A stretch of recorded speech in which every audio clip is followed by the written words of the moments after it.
공든탑이 무너지랴라는 그러한 속담이 있죠. 공든탑이 무너진다가 속담이 아니라 공든탑이 무너지랴. 이게 무슨 말일까요, 여러분? 공든탑이 무너지랴. 이 무슨 말일까요? 공든탑은 무너진다, 안 무너진다? 약간 안 무너진다는 그러한 속담의 의미가 있는데, 공든탑이 무너지랴? 진짜 요즘에는 근데 어때요? 공든탑들 왕창 무너져요. 지금도 들리잖아요. 소리 안 들려요? 무너지는 소리. 공든탑들이. 그러니까 요즘에는 뭘 공들여서 잘 해놔도 그게 그렇게 유지하기가 쉽지 않은 것 같아요. 다이어트 열심히 하는 지체들 있죠? 열심히 정말 한 2달간 밤마다 뛰었어요. 밤마다 뛰고 다이어트해서 체중 조절, 그래서 한 3kg 뺐어요. 한 2주간 막 그냥 잠 늦게 자고 운동 안 하고 밤에 막 폭식하고 치킨, 뭐 이제 교회 다니는 사람이니까 맥주는 안 마시겠죠. 치킨에 사이다 콜라 해가지고 막 들이붓고, 그리고 막 배 약간 더부룩한 상태에서 바로 자고, 아침에 그냥 막 약간 그 더부룩한 닭과 함께 일어나는 그 느낌, 막 그렇게 해서 막 일어나고 한 2주만 하면 어떻게 될까요? 한 5개월 했던 것 다이어트 어떻게 돼요? 말짱 무너지죠. 정말 무너져요. 금방 무너져요. 제가 그걸 몸으로 느끼고 있어요. 제가 좀 밤에 좀 뛰거든요. 밤에 뛰다가 좀 걸렸던 커플도 있기도 하고, 제가 밤에 이렇게 딱 뛰는데 어디서 많이 보던 지체들이 뭐 전화하고 가기도 하고, 밤에 가는데 난 깜짝 놀랐어요. 막 차가 훅 쓰는 거예요. 그래서 왜 그러나 했더니 우리 지체들이 막 창문 열리고, 목사님 뭐 하세요? 그러고 막 보기도 하고. 밤에 좀 가끔 뜁니다. 제 코스를 알고 피하는 지체들이 생기는 것 같기도 해요. 제 코스가 좀 파악이 벌써 돼버렸어요. 그래요. 근데 저도 밤에 이렇게 다니는 커플들 보면 유심히 보게 되더라고요. 이렇게 해서 아닌가 하고. 어제도 오해받을 뻔했어요. 밤에 팔달산 뛰고 있는데, 근데 우리 지체들은 아니었더라고요. 그래서 뒤에서 비슷한 것 같고 이렇게 봤는데 그 남자분이 한번 딱 째려보는 것 같더라고요. 밤이라서. 그래서 무서워서 제가 더 빨리 뛰어버렸어요. 그냥. 그래요. 이 다이어트 해가지고 이 체중이 조절이 된다는 것도요, 정말 쉽지 않은 것 같아요. 정말 조금만 방심하면 어떻게 돼요? 그냥 뭐 쉽게 1, 2kg, 3, 4kg는 훅 하는 사이에 찌기도 하죠. 그래요. 뭔가를 이렇게 잘 해놨던 것들을 유지해 나간다는 거, 그거 쉬운 일 아니에요. 그거 쉬운 일 아니에요. 오늘 왜 제가 이러한 말씀으로 본문을 시작하냐면, 우리가 읽었던 그 이스라엘이라는 나라의 그 배경이 그래요. 북왕국 이스라엘을 보니까 정말 이때요, 엄청 잘 나갔었거든요, 이 사람들이. 자, 이스라엘이 어땠나, 아모스 1장 1절을 볼게요. 우리가 아모스라는 선지서를 읽었는데요, 1장 1절이 우리에게 좀 배경을 알려주고 있습니다. 아모스서 1장 1절 말씀을, 자막도 준비됐습니다. 같이 읽어보겠습니다. 유다 왕 우시아의 시대, 곧 이스라엘 왕 요아스의 아들 여로보암의 시대, 지진 전 2년에 드고와 목자 중 아모스가 이스라엘에 대하여 이상으로 받은 말씀이라. 여기 재밌는 게 있어요. 자막도 한번 올려줘 보세요. 여기 뭐가 있어요? 남유다는 이스라엘이 둘로 나눴거든요. 남쪽엔 유다고 북은 이스라엘인데, 우시아라는 왕이 다스리는 시대고, 북쪽은요, 요아스의 아들 여로보암이라는 사람이 다스리는 시대라는 거예요. 근데 지진 전 2년에, 그러니까 이때예요, 그 엄청나게 기억에 남는 지진이 있었던 것 같아요. 지진이, 이스라엘에 큰 지진이 있었던 것 같아요. 우리나라에도 제가 예전에 과학책 배울 때는 홍성 지방에 70몇 년에 엄청난 지진이 있었던 걸로 알고 있어요.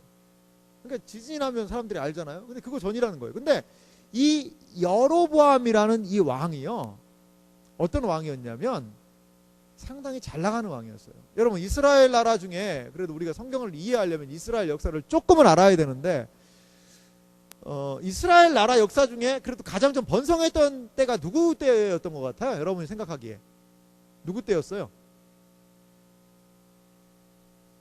기억나세요?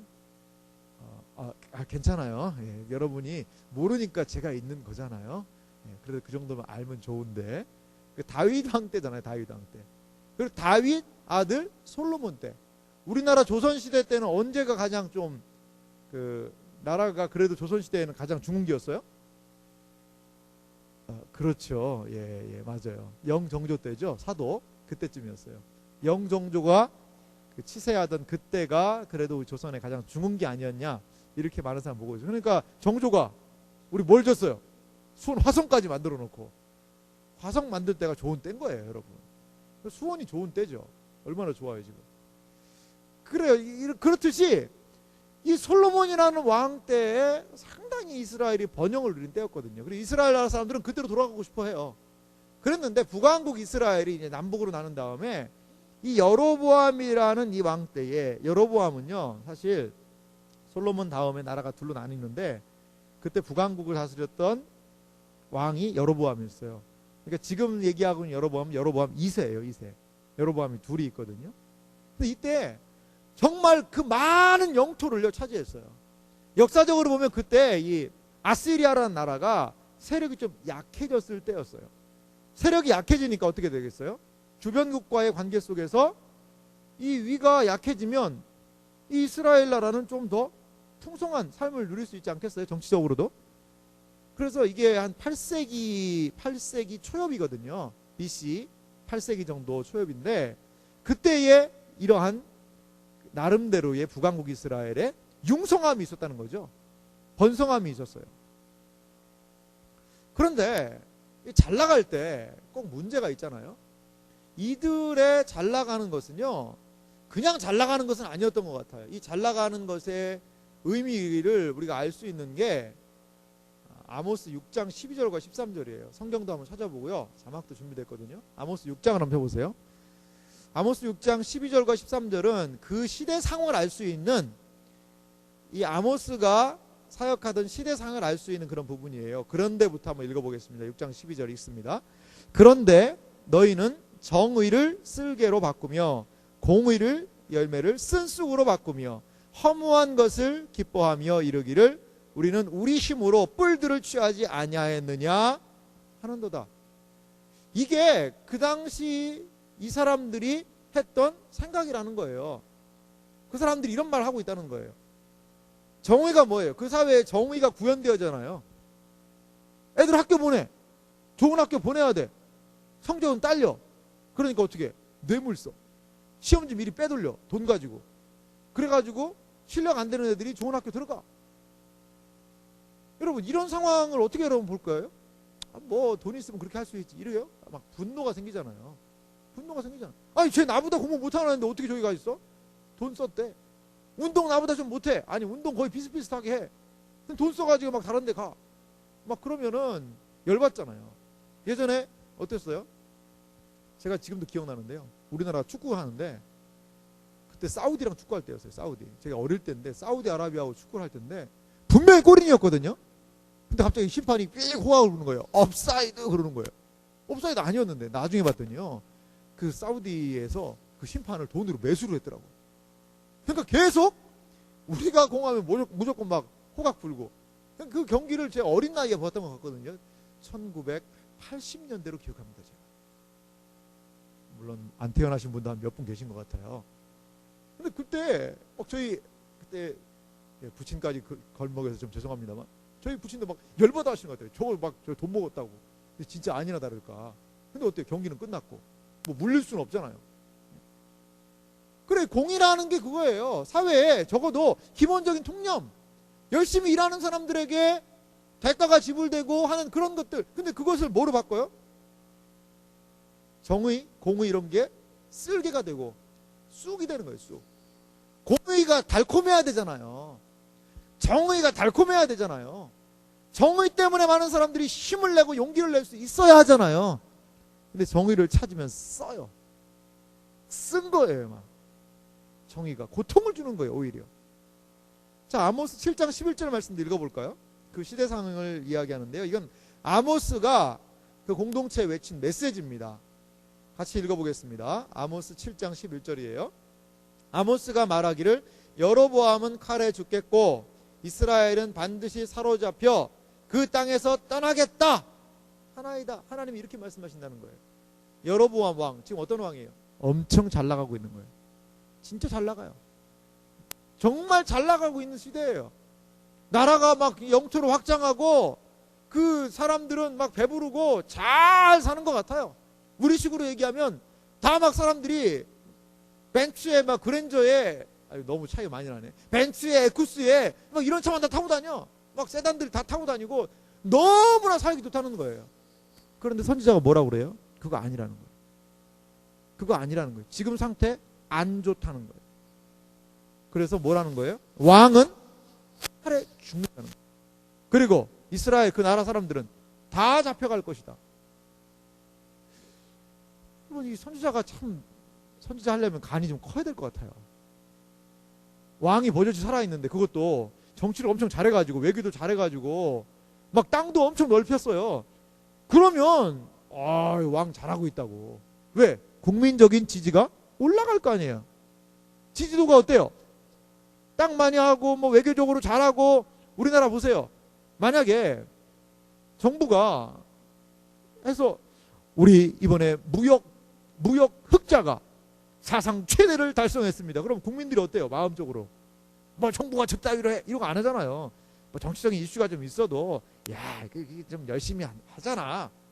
그렇게 하고 우리 이번에 국민 소득이 1,000불이나 이번에 올라갔다. 막 이렇게 얘기를 하고 막 홍보하고 광고하면 그 실제적으로 그러면 어때요? 야 잘한다 그럴 거 아니에요. 그런데 그런 시대에 이 아모스 선지자는 왕! 너 죽어. 이렇게 얘기하는 거예요. 그럼 얼마나 이게 담력이. 막 사람들 잘 살고 다니고 다 벤츠 타고 다니고 에쿠스 타고 다니고 하는데 니네들 다 잡혀가 이제. 이걸 얘기를 하는 거예요. 그럼 왜 선지자가 이런 얘기를 할까요? 이스라엘의 번영의 그럼 실체는 무엇이었을까요? 이들은 왜 이 번영의 실체가 뭐냐는 거예요. 자, 한번 아모스 2장 6절과 8절 한번 봅시다. 이들이 잘 됐죠. 잘 나갔는데 그런데 이렇게 정의를 사랑하지 않고 공의를 사랑하지 않는 이들의 어떠한 모습을 보이냐면 아모스 2장 6절과 8절입니다. 같이 한번 천천히 읽어볼게요. 같이 읽겠습니다. 여호와께서 이와 같이 말씀하시되 이스라엘의 서너 가지 죄로 말미암아 내가 그 벌을 돌이키지 아니하리니 이는 그들이 은을 받고 의인을 팔며 신 한 켤레를 받고 가난한 자를 팔며 힘없는 자의 머리를 티끌 먼지 속으로 발로 밟고 연약한 자의 길을 굽게 하며 아버지와 아들이 한 젊은 여인에게 다녀서 내 거룩한 이름을 더럽히며 모든 제단 옆에서 전당 잡은 옷 위에 누우며 그들의 신전에서 벌금으로 얻은 포도주를 마십니다. 이게 무슨 말이에요? 이 사회가 지금 번영하는 것 같고 잘 되는 것 같은데 그들의 잘됨은 무슨 잘됨이에요? 서너 가지 죄라고 얘기하죠. 은을 받고 의인들을 막 팔아버리는 거예요. 신앙 혈해가지고 이 신발 한 짝 가지고 신발 가지고 가난한 자를 막 팔아먹는 거예요. 그러니까 없는 사람들은 막 그냥 진 눌러버리고 그리고 부도덕한 일들도 많죠. 힘없는 자, 연약한 자 이 사람들을 완전히 착취하고 눌러버린 거예요. 그리고 성적인 부도덕과 더불어서 제단 옆에서 전당 잡으는 막 우상 숭배 온갖 좋지 않은 것들로 이 사람들이 지금 부유함을 번성함을 누리고 있다는 거예요. 이렇게 되니까 하나님께서 어떻게 해요? 그 공동체에 대해서 오늘 말씀하신 거예요. 니들 지금 잘 나가지? 니들 뭐 나라 영토 엄청 넓어졌다고 좋아하지? 니들 다 좋은 차 타고 다니지? 니들 뭐 잘 나간다며? 요새 좀 매출 올랐어? 매상 올랐어? 그래? 니들이 근데 똑바로 해서 이렇게 된 거냐? 니들이 정직한 걸 사랑하고 못하는 사람들에게도 일자리를 줘서 그 사람들도 먹이게 하고 너희들이 얻은 돈 가지고 그 사람들 나눠주고 풍성히하고 이웃을 돌보고 그렇게 해서 이 사회가 과연 건전하게 잘 선 거냐? 그것 아니라는 거예요. 그거 아니라는 거예요. 지금 이 사회의 번영은 힘없고 연약한 자들이 완전히 눌림받아가지고 이렇게 어려움을 그래서 그들의 고열을 짜가지고 사람들이 돈 벌고 좋아하고 있는 거예요. 쉽게 얘기하면. 그러니까 하나님께서 그 사회에 어떤 메시지를 보내세요? 오늘 그게요. 아모스 8장에 있는 그 말씀이에요. 8장 11절 말씀을 우리 다시 한번 읽어볼까요? 아모스서 8장 11절입니다. 같이 읽어보겠습니다. 주 여호와의 말씀이니라. 보라, 날이 이를지라 내가 기근을 땅에 보내리니. 하나님 뭐라고 얘기하세요? 기근을 보내겠다는 기근. 기근이 뭐예요, 여러분? 기근은요, 여러 가지로 올 수 있어요. 여러 가지로 어려움이 올 수 있죠. 개인이 사업하다가 잘못해가지고 기근이 올 수도 있어요. 어려움의 때가 올 수도 있죠. 왜? 사업 망해가지고. 그리고 다른 사람들과의 관계, 채무 관계 이런 거 잘못 운영하다가 기근이 올 수도 있어요. 개인적으로. 그런데 여기에서의 이런 기근은요, 그런 내가 컨트롤할 수 있는 그런 기근이 아니에요. 자연, 재해라든지, 그리고 개인이 어떻게 막을 수 없는 국가적인 전쟁, 이러한 상황이 바로 내가 컨트롤할 수 없는 상황이 바로 이러한 기근의 상황이라는 거예요. 다른 말로 하면 하나님께서요, 주권적인 역사를 본인이 보이시겠다는 거예요. 내가 기근 보낸다. 니들 좀 뭐 어떻게 니들이 실수할 거야, 이게 아니라 내가 주권적으로 니들 가운데 하나의 역사를, 사인을 보내겠다는 거예요. 그럼 이게 어떤 기근이에요? 11절 말씀 보니까 첫 번째 이 기근은요, 양식과 물이 없는 기근이 아니라는 거예요. 11절 말씀 제가 좀 읽어볼게요. 내가 기근을 땅에 보내리니 양식이 없어 주림이 아니요 물이 없어 가람이 아니요. 이 기근은요, 물과 양식. 여러분, 기근이 뭐예요? 못 먹고 되게 어려운 거잖아요. 지금 우리나라 지금 뭐가 안 와요? 비가 안 오잖아요, 비가. 그래 참 여러 가지 저도 걱정이 많이 되는데, 태풍이 안 오니까 사실 여름에는 잘 지나갔잖아요. 좋았잖아요. 태풍 오면 막 물난리 나고 난리 나잖아요. 근데 그 태풍이 고마웠던 거예요. 고마웠던 거예요. 왜? 그렇게 막 비를 많이 해주니까 저수지를 꽉꽉 채워줬는데 태풍이 안 와버리니까 지금 뭐 저수지가 무슨 20%니 30%니 이런 상황이잖아요. 내년에 농사 어떻게 지으려나 모르겠어요. 그렇다고 지금 막 이제 비가 많이 올 시즌도 아니고. 그래요. 근데 이러한 가뭄이나 이런 것들은 비만 오면 해결되잖아요. 비만 오면 해결되는 거예요. 양식만 있으면 돼요. 배고프면 그거 먹으면 해결되는 일이잖아요. 근데 이게 그러한 기근이 아니라는 거예요. 그럼 뭐 어떤 기근이냐? 두 번째 볼까요? 이 기근을 해결하기 위해서 분주히 돌아다녀도 얻지 못한다는 거죠. 12절 말씀 볼게요. 12절은요. 사람이 이 바다에서 저 바다까지, 북쪽에서 동쪽까지 비틀거리며 이 뭔가를 구하려고 찾아다녀도 구할 수 없는 거예요. 좀 상황이 안 좋으면 이웃나라의 원조도 좀 해달라고 그러고 이것저것 막 그냥 분주하게 다니면서 도움을 요청하면 도와줄 수 있잖아요. 그렇게 가지고 해결될 그러한 상황이 아니다라는 거예요. 세 번째 기근은 뭐예요? 아름다운 처녀와 젊은 남자도 이 기근을 피할 수 있다 없다? 없다는 거예요. 없다는 거예요. 어려움의 때에 가장 피해를 많이 보는 계층은 누굴까요? 노약자 계층인 것 같아요. 노약자 계층. 우리가 6.25 전쟁이라는 것을 직접 경험하지는 못했지만 우리나라가 6.25 전쟁을 경험한 민족이지 않습니까? 뭐 얼마 전에 이제 국제시장 영화 봤죠, 여러분? 물론 안 본 사람도 있을 거예요. 1000만 명에 들지 못했죠. 그런 사람들은 1000만에 들지 못한 사람이에요. 아주 그냥 참 그런 분들도 필요해요. 가끔 가다가 나는 그런 류의 영화는 보지 않는다. 예, 그래요. 소신 좋아요. 근데 거기에 이제 흥남부도 얘기가 나오잖아요. 흥남 항구죠. 그래서 흥남 철수 작전, 그게 그 영화의 뭐예요? 하나의 중요한 배경이잖아요. 그때도 어때요? 어른들은 막 그냥 올라가고 하잖아요, 다. 예? 젊은 사람들은 하잖아요. 근데 누가? 애들. 거기에서 지 동생 목에다가 갈고 가다가 잃어버리잖아요. 애니까 힘이 약해가지고. 그래요. 노약자들, 어린아이들이 이 전쟁 때에, 어려움의 때에, 기근의 때에 큰 어려움을 당하게 되는 거예요. 근데 여기 오늘 본문은 뭐라고 얘기하고 있어요? 13절 말씀 보니까 그날에 아름다운 처녀와 젊은 남자가 다 칼하여 쓰러지리라. 이런 기근이라는 거예요. 이게 과연 뭐냐는 거죠. 어느 정도의 강력한 기근이기에 그 기근이 물과 양식으로도 해결 못하고 돌아다녀도 찾지 못하고 젊은 사람들도 이 기근을 해결하지 못하는 그러한 상황이 되었을까요? 우리 이 기근의 실체가 무엇인지를 다시 한번 이제 11절 끝까지 한번 읽어봅시다.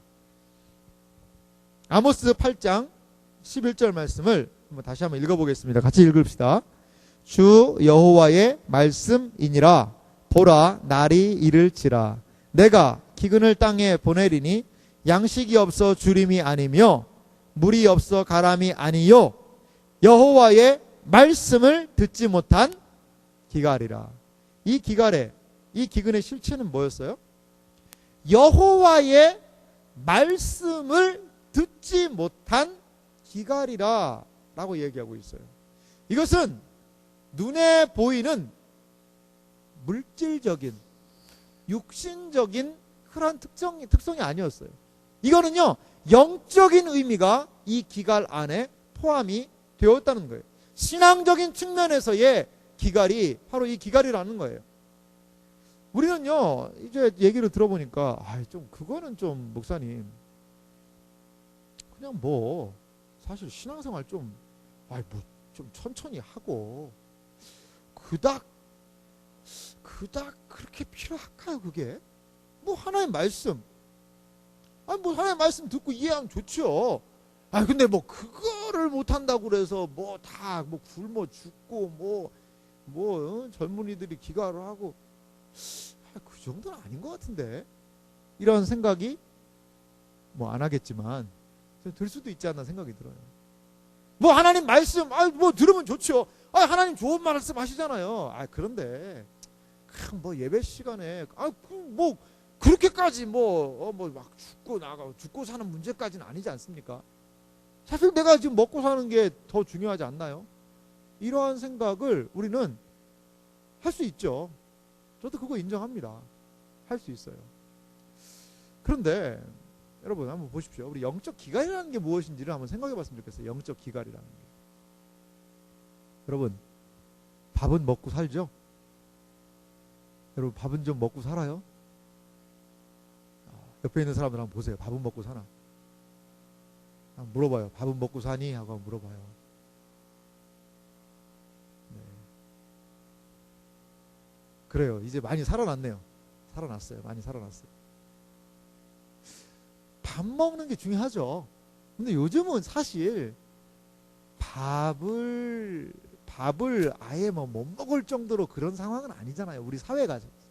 그런 사람이 있을 수도 있다고 봐요. 그런 지체들이. 참 어렵죠. 좀 밥을 못 먹을 때가 있죠. 왜? 다이어트를 해야 되니까.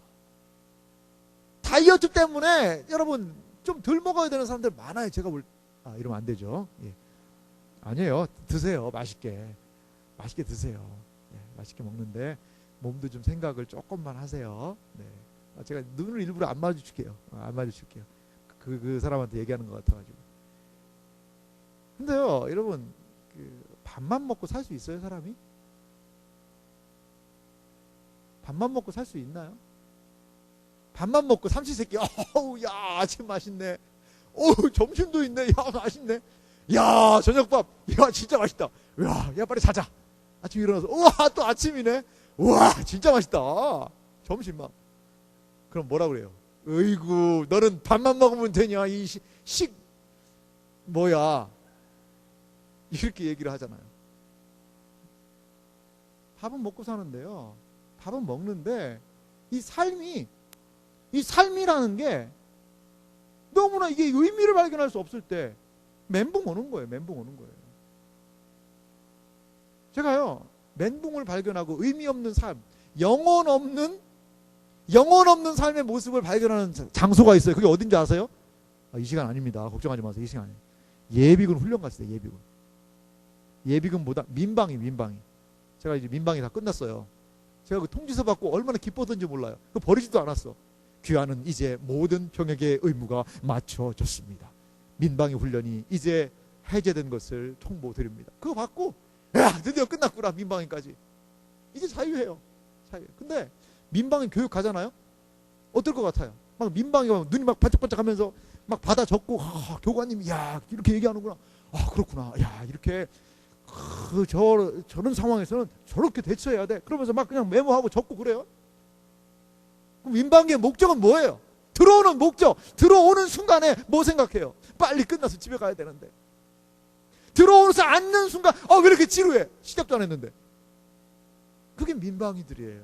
저는 가끔 민방위 훈련 가면 쓱 옆에 사람들을 봐요. 왜? 영혼 없는 몸짓들이에요. 그냥 푹 주저앉아가지고 이렇게 그냥 시작하자마자 자는 사람, 시작하자마자 열심히 하는 사람이 있어요. 업무 처리하는 거야. 업무 처리. 그냥 막 노트북 가져와가지고 막 업무하고 있어. 다른 업무. 그러니까 앞에서 강사는 이런 쇼 저런 쇼를 하는데 그 공허함 참 그거 못할 것 같더라고요. 앞에서 뭔가를 막 얘기하는데 아무도 듣지 않아요. 그래서 민방위 교육을 가장 많이 하는 자료가 뭔지 아세요? 비디오 시청이에요. 비디오는 인격이 없기 때문에 그래서 지금 강사가 덜 마음을 상할 거 아니에요. 그래요. 마치 민방위 훈련과도 같이 우리의 삶이 이어진다면 지루해. 저 여기 언제 끝나? 3분밖에 안 지났네. 어떻게 이게 앞으로 47분을 기다려? 이러면서 우리의 삶이 그렇다면 여러분 이게 살겠어요, 여러분? 하루하루 살겠어요? 우리는요 밥 먹는 거 가지고 살 수 없는 존재들이에요. 우리의 영혼에 생기가 필요해요. 나는 왜 살지? 나는 어디에서 와서 왜 살고 어디로 가는 존재일까? 내가 왜 일해야 되지? 내가 왜 직장 가야 되지? 내가 왜 공부해야 되지? 내가 사는 의미가 뭐지? 내가 왜 존재하고 있고 나는 과연 뭐를 해야 되지? 이것들에 대해서 시원하게 의미를 알게 된다면 우리의 삶은 그런 삶은 되지 않지 않을까요? 영적인 기갈이라는 것의 실체를 저는 두 가지로 생각해 볼 수 있지 않나 생각이 들어요. 첫 번째 영적인 기갈은요, 은혜가 상실되는 거예요. 은혜가 상실되는 거예요. 여러분, 은혜가 상실됐다. 믿음 생활하고 신앙 생활하는데 은혜가 떨어졌다는 것이요, 얼마나 참 힘들까? 어떤 분이 얘기하더라고요. 은혜 없는 신앙 생활은 뭐와 같으냐? 여러분, 그 풍로라는 게 있습니다. 풍로. 예전에 시골에 가면요, 여기다 곡식을요 쫙 부어요. 그리고 이걸 막 풍로로 이거 돌려요. 이게 그 손으로 저도 많이 돌렸거든요. 그러면 여기서 바람이 훅 일어나요. 그래서 곡식 나락이라고 보통 합니다. 여러분, 쌀이 겁질을 입은 상태죠. 그게 나락이라고 그래요. 이 나락이 쏟아지면서 이 바람이 풍로질을 하니까 껍데기 같은 건 훅 날아가고 알곡들만 쭉 떨어지죠. 그때 골라지지 않는 것들은 돌이에요. 돌. 그건 방앗간에서 해야 돼. 할 수 없어. 하지만 껍데기 같은 거 날려서 일단 한번 곡식들을 해. 근데 이 풍로가요, 오랫동안 안 쓰면 어떻게 돼요? 녹이 슬어요. 녹슨 풍로를 돌리려면 얼마나 힘들까. 막 힘을 다해서 해도 어때요? 힘들어요. 그런데 그 풍로에다가 뭐를 칠해요? 시골 용어 쓸게요. 구리스라는 얘기를 써요. 구리스. 기름이죠. 기름을 거기다 싹 발라주고 몇 번 이렇게 해주고 계속 좀 발라줘야 돼요. 그럼 어때요? 그냥 힘을 별로 들이지 않아도 훅 하면서 풍로질이 잘 돼요. 은혜가 없는 신앙생활은요, 마치 녹슨 풍로를 돌리는 것 같아. 은혜가 없으니까 막 힘들어. 막 졸리고. 리더가 나오라고 그러면 리더가 왜 안 나왔어? 그럼 막 은혜가 있으면 참 나를 위해서 이렇게 리더가 기도해주고 있구나. 너무 고맙다. 날 챙겨줘서. 제가요 지난주에 늦잠 흘렸어요. 정말 가고 싶은데 리더님 미안해. 내가 꼭 갈게. 이렇게 얘기하는데 은혜가 없을 때는 리더 전화할 때 왜 전화해요? 사생활 침해하는 거 아니에요? 너무한다 진짜. 그러면서 그냥 쌩쌩 바람이 막 불어가지고 찬바람 날려요. 그럼 막 리더 막 상처받아가지고 내가 뭘 잘못했을까? 주여, 제가 죄인입니다. 제가 더 섬기지 못하고 막 울면서 기도하고. 리더들 그런단 말이에요, 여러분. 그러니까 좀 따뜻하게 문자 씹지 말고. 문자를 했는데 답이 없어. 그거 같이 막 마음이 불안할 때 얘가 또 이렇게, 물론 그런 사람 없겠지만, 이 은혜 없는 신앙생활이라는 건요, 우리의 이 믿음 생활 자체가 쉽지 않아요. 이 은혜를 상실하게 되니까 하나님의 말씀에서도 자연히 멀어지거든요. 이 아모스 2장 4절 말씀 한번 볼게요. 이건 이제 유다에 관한 이야기인데, 유다나 남유다나 북왕국 이스라엘이나 거의 비슷한 상황이거든요. 아모스 2장 4절 말씀 같이 읽어보겠습니다. 여호와께서 이와 같이 말씀하시되 유다의 서너 가지 죄로 말미암아 내가 그 벌을 돌이키지 아니하리니 이는 그들이 여호와의 율법을 멸시하며 그 율례를 지키지 아니하고 그의 조상들을 따라가던 거짓 것에 미혹되었습니다. 거기 거짓 것에 각주가 있죠. 뭐라고 나와 있어요? 우상이라고 나와 있죠. 우상. 그래요.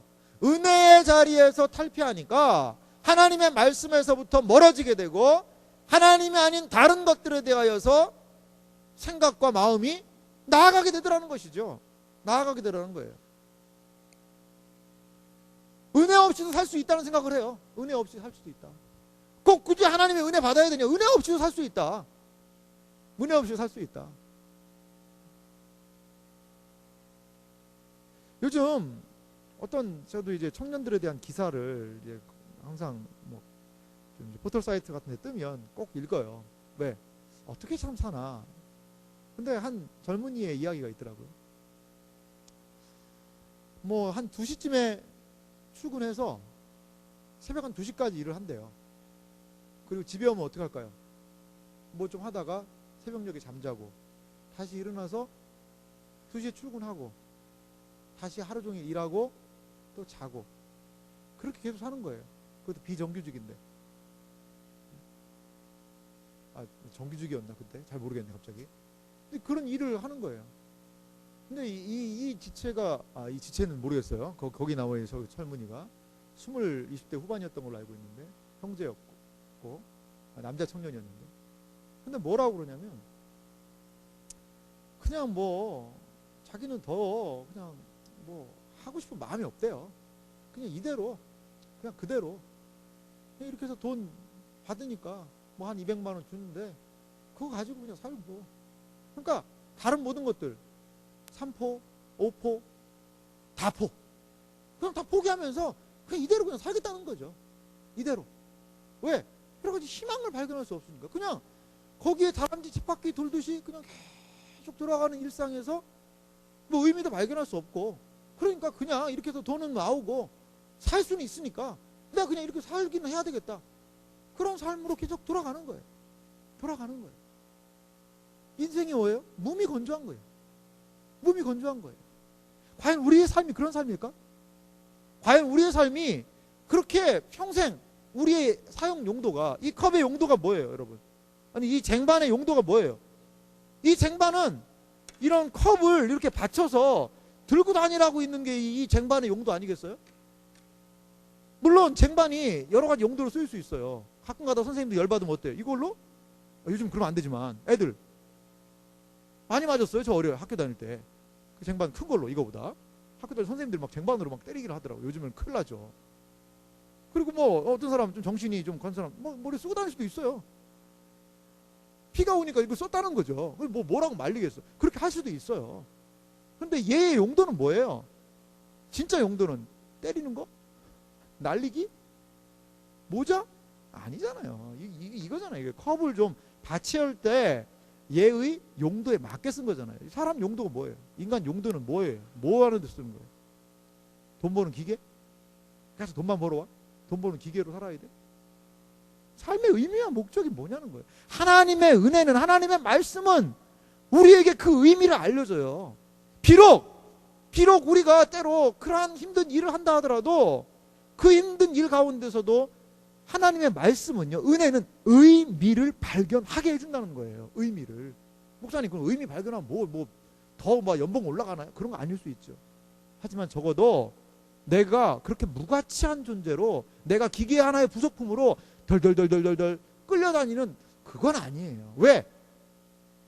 다른 사람들은 주변에 의해서 그 존재가 결정되지만 네가 무슨 일을 하느냐, 네가 뭐를 입었느냐, 무슨 차를 타고 다니느냐, 그거에 의해서 자신의 존재가 결정될지 모르겠지만 그런 동일한 일을 하는 사람이라 하더라도 하나님을 믿는 자녀들은 그 중심에 하나님과의 관계를 통하여 그 사람의 의미가 결정되고 하나님 안에서 무엇을 하는 존재인지에 대한 존재의 의미를 확인할 수 있기 때문에 분명히 둘은 같은 일을 하는 사람이라 하더라도 다르게 인생을 바라볼 수 있다는 것이죠.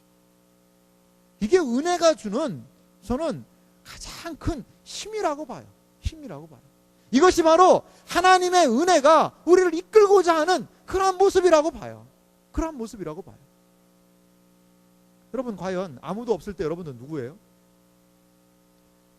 아무도 없을 때 여러분은 누구예요? 여러분 하는 직장, 여러분이 관계 이런 거 다 말고 여러분 혼자 있을 때 누구예요? 과연 누구예요, 여러분들? 어떤 존재예요. 정년퇴직한 사람들이 그래서요 상당히 스트레스 받는데요. 왜? 이제 이름에 직함이 빠져버리잖아. 부장님 했는데 이제 은퇴했어. 그 부장이라 이름이 빠지는 거야. 내 이름 홍길동만 남은 거예요. 그때 정신적인 그 충격이라는 게 스트레스를 엄청나게 받으신다고 그러더라고요. 과연 그때 우리는 누굴까요? 과연 누굴까요? 우리가 하는 일이 우리를 규정해 주지만 그것만을 가지고 일희일비하는 여러분 되지 않았으면 좋겠어요.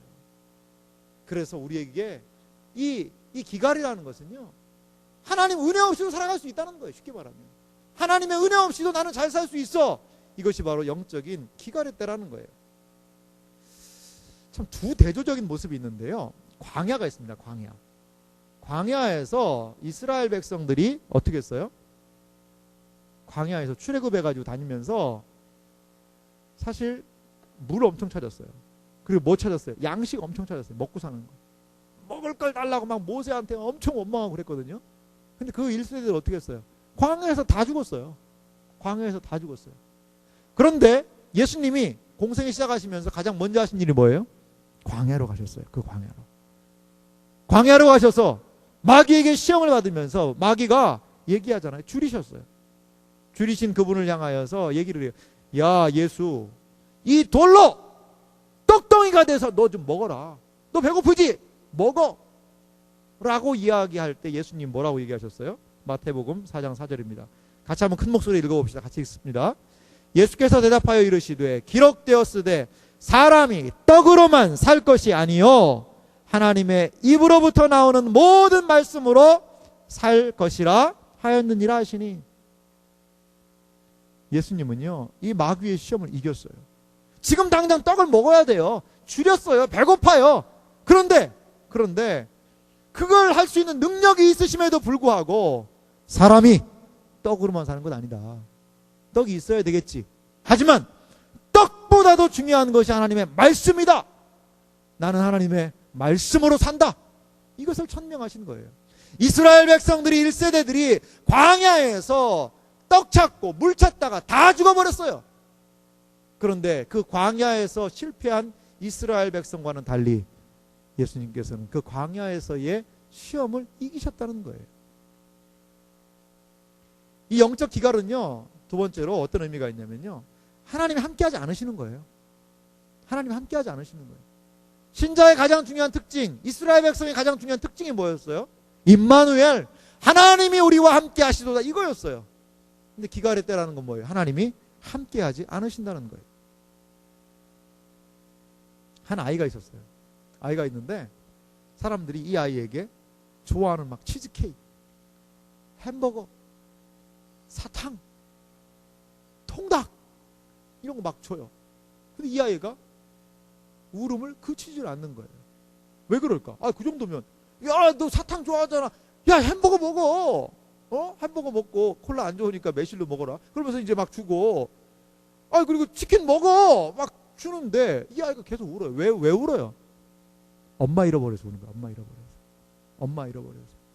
엄마 잃어버렸는데 이 아이가 치킨 보고 좋아가지고 야, 치킨이다. 그러면 막 웃으면서 막 맛있게 먹을 아이들이 있기도 할 거예요. 하지만 비성장적이지. 왜? 엄마 잃어버렸는데 지금 치킨이 대수예요. 엄마 잃어버렸는데 사탕, 피자, 햄버거, 그거 의미 없어요. 이 아이에게 뭐가? 엄마를 찾아달라는 거예요. 엄마를. 왜 그래요? 엄마는 이 아이의 생명이니까. 우리 마찬가지예요.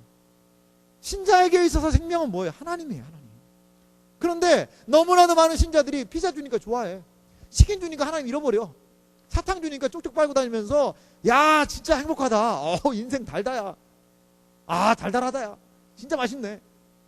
하나님을 잃어버렸는데, 임마누엘 하나님도 잃어버리고 혼자 떨어졌는데도 불구하고 세상이 주는 달콤함에 쪽쪽거리면서 그렇게 다녀. 아무 근심이 없어. 걱정이 없어. 여러분, 우리에게 은혜가 필요합니다. 정말 은혜가 필요해요, 여러분. 왜 우리의 삶이 이렇게 힘들고, 왜 우리의 삶이 이렇게 무기력하고, 왜 우리의 삶이 이렇게 의기소침해지고 그냥 늘 그럴까요? 은혜가 없어서 그래요. 은혜를 다시 회복해야 됩니다, 여러분. 여기에서의 기갈함이라는 것은, 바로 말씀의 기갈함이라는 것은 하나님의 은혜의 자리에서 멀어져 버린 거예요. 하나님의 말씀의 자리에서 멀어져 버린 거예요. 임마누엘 하나님이 그들의 삶의 중심에서부터 멀어져 버린 거예요. 여러분, 영혼은 안녕하십니까? 여러분, 치킨 먹고 그것만 가지고 좋아하고 있진 않나요? 월급 오른 거 가지고, 그거 가지고 은혜 못 받아도, 아유, 그런데 월급 이번에 3만 원 올랐는데, 아유, 너무 좋아. 그것만 생각하면 기쁘고 즐거워서 모든 시름을 잃어버리나요? 그러다가 다시 벌금 내고 갑자기 차 사고 나가지고 한 50만 원 푹 날아가 버리면 어떡하려고 또. 그런 거 가지고 일희일비하지 말라는 거예요. 우리에게 진정한 것이 필요한 것이 무엇일까? 이 영적 기갈과도 같은 이 시대에 우리에게 필요한 것이 무엇일까? 저는 하나님의 은혜라고 생각돼요. 그래야지만 우리가 이길 수 있어요. 그래야지만 이 지금 이 어려움의 때를 버틸 수 있다는 거예요. 지금 기독교가 어떻게 여러분 되고 있나요? 여러분 보시기에 기독교 신앙이 막 자랑스럽고, 그렇죠, 저 자랑스러워요. 하지만 너무나도 기독교 신앙에 대해서 사회적으로 프레셔를 주고 있잖아요. 압력을 주고 있어요. 그래서 기독교인들이 부끄러워하고 있잖아요. 교회들 보세요, 교회들. 여러분, 지금 교회에 어떤 연령대가 많아요? 우리는 청년들이 그래도 이렇게 모여 있으니까 감사하지만, 많은 교회 청년들 다 교회 떠나고 없어요. 제가 예전에 섬기던 교회도 보니까요, 다 서리 집사님이라고 그래요. 30살 이상 되면 결혼한 사람들은 서리 집사님을 주는데, 서리 집사님 평균 연령이요 56살이더라고요. 아마 지금 그 교회에 더 올라갔을 거예요. 57, 58. 그럼 뭐예요? 서리 집사님들이 60대라는 거예요? 아니에요. 젊은 사람이 없다는 거예요. 다 나이 든 사람만 있다는 거예요. 그러면 이 한국의 기독교를 누가 이제 책임질 거예요? 누가? 그분들 20년 뒤에 다 돌아가시고 나면 누가 책임질 거예요? 이 예배당 얼마나 아름다워요, 여러분? 이 예배당 짓기 위해서요, 우리 신앙의 선배들이요, 집하신 분이 계세요. 전세금 빼가지고 월세로 가는 사람도 있어요. 그렇게 헌신과 수고를 다해서 이 예배당 지었어요. 돈 많아서 진 거 아니에요. 이 지동이 어떤 데인지 아시잖아요. 어려운 분들이 정말 이 벽돌 한 장을 교회에 드리는 심정으로 이 예배당을 지었단 말이죠. 앞으로 20년 뒤에, 30년 뒤에 우리 그거 할 수 있을까? 여러분, 집 팔아가지고 예배당 지을 수 있을 것 같아요? 전세금 빼가지고 월세로 돌리면서 우리 그렇게 정말 몸된 교회에 헌신을 다하면서 그래도 복음을 위해서 애쓸 수 있을까? 저는 참 많이 의문이 생겨요. 기독교 신앙은요, 아마 더 뒤로 갈 거예요. 점점 더 뒤로 물러날 수밖에 없어요. 왜? 우리가 너무나도 잃어버린 게 많기 때문에. 왜? 우리가 너무나도 영적 기갈의 상태를 깨닫지 못하고 있기 때문에. 여러분, 일어나야 돼요. 내가 은혜 없어도 살 수 있다라는 생각 가지고 있는 사람이 있다면 다시 은혜의 자리로 나아가야 돼요. 기근을 깨달아야 돼요. 젊은이도 자빠지고 넘어지는 이러한 기근, 찾아도 구할 수 없는, 이 세상 어디를 가도 구할 수 없는 그 기근함, 기갈함, 목마름, 오직 하나님만이 채우실 수 있는 그것을 눈뜨고 바라보며 나아가는 존재가 되어야 된다는 거예요. 다음 주에 우리 청년부 사경회 하려고 그래요. 왜? 이것 때문에. 여러분, 힘든 지체들을요, 더 안 나와. 어떻게 보면 나와야 돼요. 말씀을 좀 들어야 돼요. 말씀을 좀 들어야 돼요. 들어야지만 뭐 해결이 될 거 아니에요. 하나님의 은혜에 자리에서 말씀도 듣지도 않고 내 지금 이 답답하고 어려운 상황이 해결됐으면 좋겠다. 어떻게 해결될 거예요? 노래방 가서 신나게 노래하면 문제가 해결되나요? 당신은 시원하죠.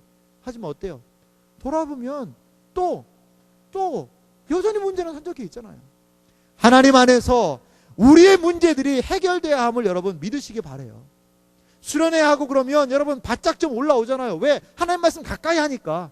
근데 봐요, 일상으로 돌아오니까 어때요? 또 제자리잖아요. 그래서 수련회, 그래서 사경을 준비하는 거예요. 그래서 다시 한번 말씀으로 돌아가자. 하나님 말씀을 들어보고 그 말씀에 나를 좀 비추어 보고, 그래서 우리가 다시 한번 회복하자는 거예요. 다시 한번 이러한 영적인 기갈함을 한번 이겨내보자는 거예요.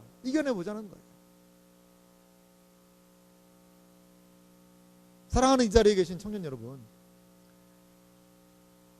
하나님과의 관계를 새롭게 하시기 바랍니다.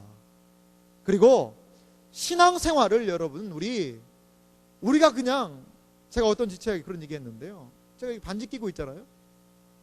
액세서리 같이 신앙생활하는 사람 분명히 있어요. 여러분, 이 반지는요, 이 끼면 예쁘죠, 좋죠. 이 결혼 반지인데 저 집사람이 꼭 끼고 다니라고 얘기를 늘 해요. 그래서 꼭 끼고 다니고 있습니다. 근데 이거요, 이거 없으면 어때요? 없어도 된다고 하면 안 되겠네. 꼭 있어야 돼요. 그런데 이 액세서리가 이게 없어도 손 쓰는 데는 지장은 없잖아요.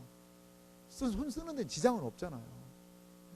근데 뭐 있으면 뭐 반지 꼈네. 오, 백금이네. 뭐 이 정도. 신앙생활도 그렇게 생각하는 사람들이 많아요. 뭐 신앙생활 하면 좋지. 뭐 의지도 하고 좀 좋지. 근데 신앙은 그런 건 아닌 것 같아요. 신앙생활로 많은 사람들이 스페어 타이어 같이 생각해요. 기도, 말씀, 스페어 타이어. 뭐 문제 생기면 아이고 하나님. 그래서 스페어 타이어 교체하듯이. 아니에요. 신앙은 뭔지 아세요? 운전대 핸들이에요, 핸들. 핸들이라고. 멋진 세단이 좋은 차가 있어요. 근데 핸들이 없어. 브레이크도 멀쩡해. 악셀레터 멀쩡해. 그럼 여러분 몰고 나갈 거예요? 몰고 나가면 어떻게 될까요? 백발백중 사고입니다. 왜? 직진밖에 못하니까. 직진밖에 못하니까. 우리가 신앙에 있어서 좀 그런 절박함이 있었으면 좋겠어요. 이번 수련의 주제가 뭐예요? 내 길 더 잘 아시는 하나님이에요. 내 인생의 의미 뭘까? 주일날, 다음 주 주일날 저녁에 밥도 줘요. 밥도 줘. 이런 좋은 수련회가, 이런 좋은 사경회가 어디 있어요, 여러분? 여러분은 뭐만 하면 돼요? 졸지만 않으면 돼. 졸지만 않으면 돼. 나와서 밥 먹고 같이 은혜 받으면 돼. 같이 기도하면 돼.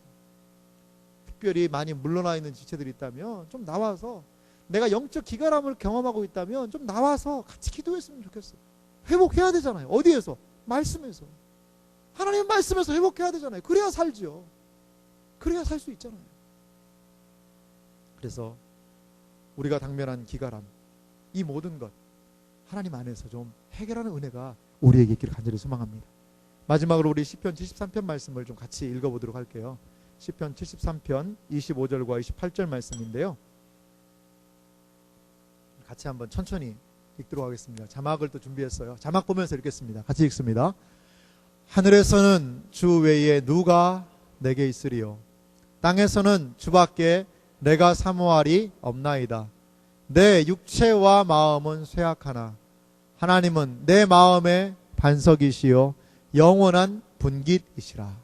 무릇 주를 멀리하는 자는 망하리니 음녀같이 주를 떠난 자를 주께서 다 멸하셨나이다. 하나님께 가까이함이 내게 복이라. 내가 주 여호와를 나의 피난처로 삼아 주의 모든 행적을 전파하리이다. 이 시편 73편의 기자의 이 고백이 우리의 중심에서 나온 고백이 되시기를 주님의 이름으로 축원합니다. 우리 이 시간 같이 기도하도록 하겠습니다. 하나님, 제가 참 목이 마릅니다. 기갈에 있습니다. 도와주십시오. 하나님, 저 영적으로 지금 어려운지 벌써 6개월째입니다. 아니, 은혜에서 소외된 지 벌써 1년 됐습니다. 하나님 좀 도와주세요. 나에게 은혜를 좀 베풀어 주세요. 이 모든 상황 이길 수 있는 힘을 주세요. 하나님을 의지하며 영적인 기갈을 만난 분들이 계시다면 하나님의 다시금 은혜를 회복할 수 있도록 도와달라고 간절한 심령으로 기도하도록 합니다. 같이 기도하도록